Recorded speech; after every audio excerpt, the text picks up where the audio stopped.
On behalf of the International Psoriasis Council, I'm Chuck Lynde, a dermatologist in Toronto, Ontario, Canada. I'm a clinical director of the Lynde Institute and a clinical professor at the University of Toronto. I have spent most of my life dealing with psoriasis, and I'm happy to present this talk on anti-psoriasis topicals in the pipeline. I have a number of disclosures, as I've worked with most companies in dermatology over the years, but none of them are specifically targeted to this talk. Well, do we need new topicals for psoriasis? In my words, absolutely. Again, as I mentioned earlier in the talk here, elbows, knees, scalp, intertriginous areas, a little bit on the face.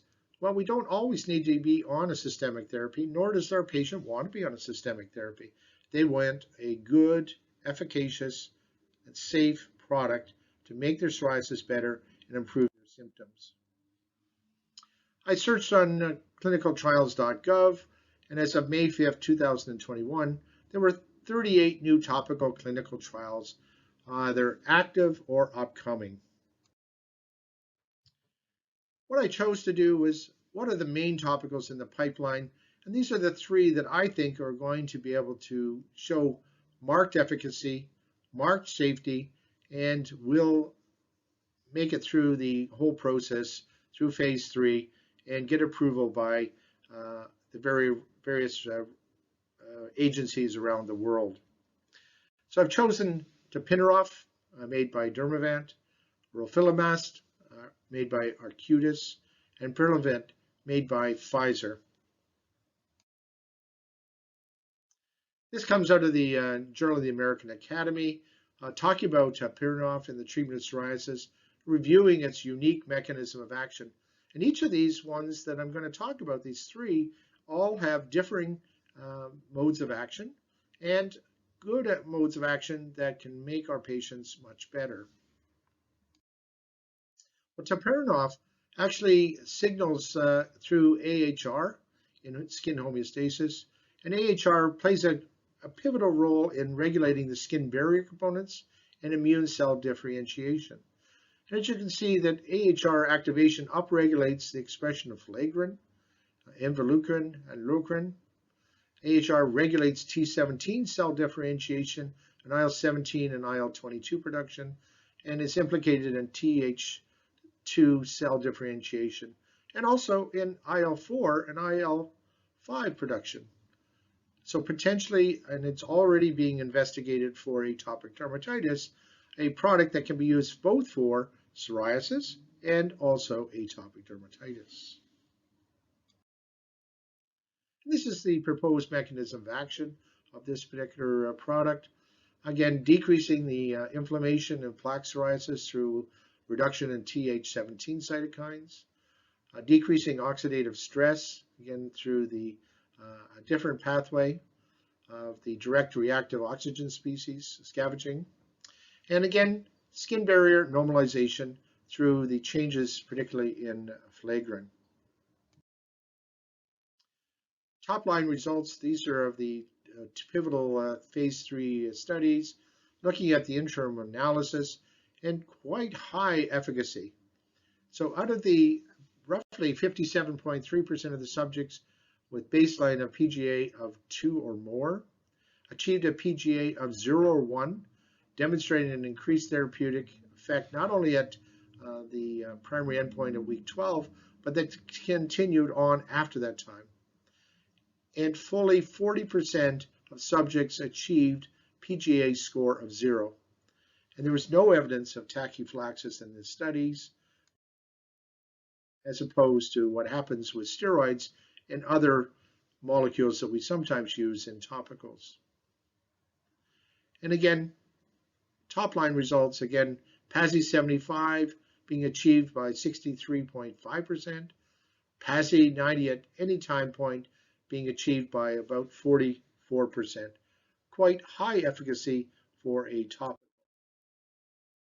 It was well tolerated, and the discontinuation rate was low at about 5.8%. I will say that there are some AEs associated with this, that there are folliculitis and some contact dermatitis, particularly around the area of the plaque. The plaque can clear, but sometimes you get this funny quotation marks folliculitis that occurs there. And this is still being sorted out exactly what's causing this. But I don't think this limits its use in the marketplace, as patients will be able to be educated around this as being a positive result in clearing. The second one that I wanted to talk about was Roflumilast by Arcutis. And this is a very selective PDE4 inhibitor. Now, as you're well aware, as people dealing with psoriasis, we have an oral PDE4 in the marketplace that can help many of our patients.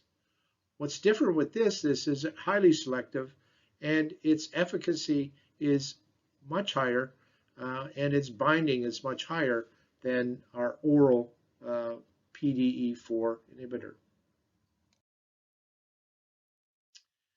So in the Dermis 1 and Dermis 2, these were identical, phase 3 randomized, double-blind, vehicle-controlled, multinational, multi-center studies.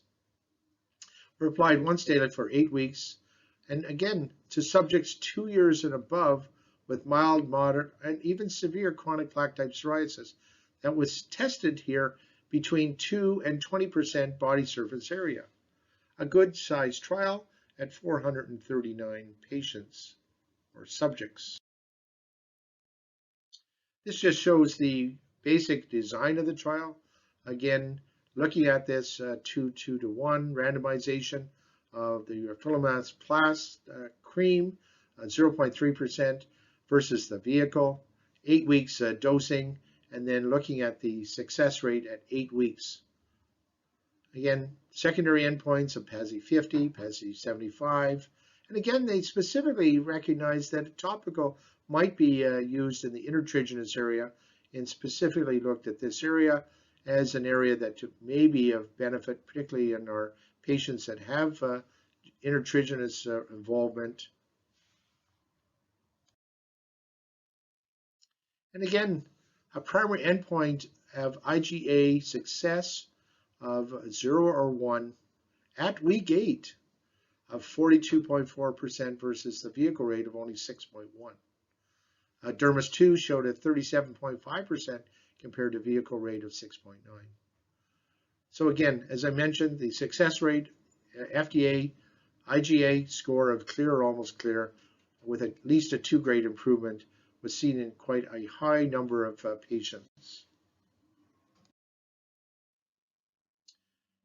So again, also showed success in terms of the intertriginous area, PASI 75, and quite a remarkable drug in terms of decreasing the itching that people have.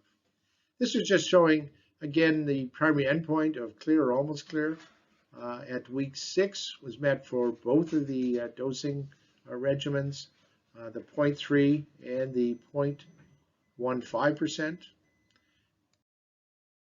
You can see the progressive changes over time.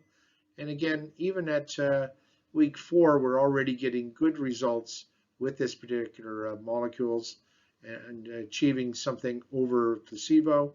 And you can see the deltas at the end of week 8 showing good deltas over placebo for these particular products. And you can see the separation starting to occur at week 2 in terms of the early improvement in the psoriasis area and severity index, and carried through to week 12 of the trial.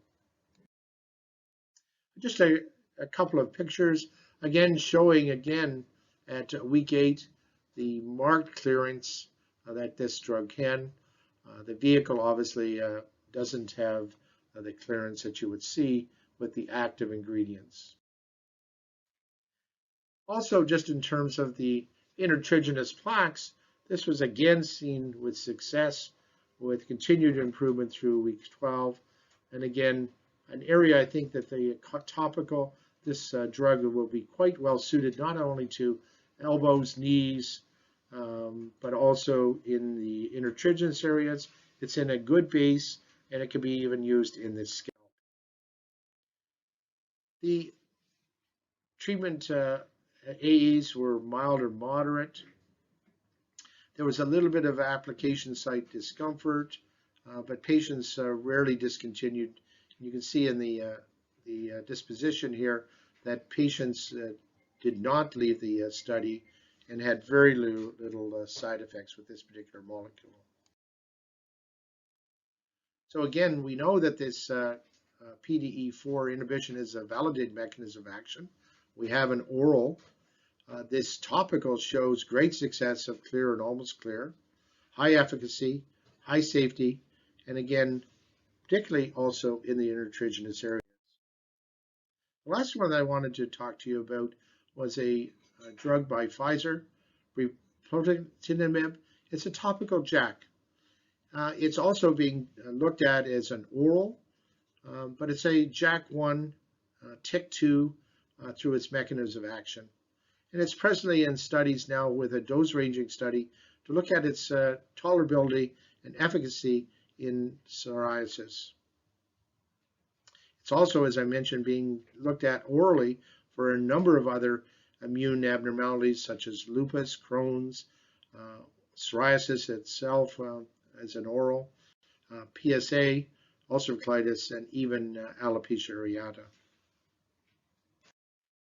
So in conclusion, I think it's our time that we've understood the immunology even better. This has led to our ability to produce new, highly efficacious, not only biologics and systemics, but highly efficacious topicals that are not steroid based. I think these exciting new products will likely come to market over the next 2 to 3 years. And I think we'll be able to offer many of our patients that seek just a topical and have such a small body surface area, but still want to have quality of life, new, highly effective topical options for our mild to moderate psoriatic patients. Thank you for listening, and if you have any further questions, please do not hesitate to contact me at derma@lindderma.com.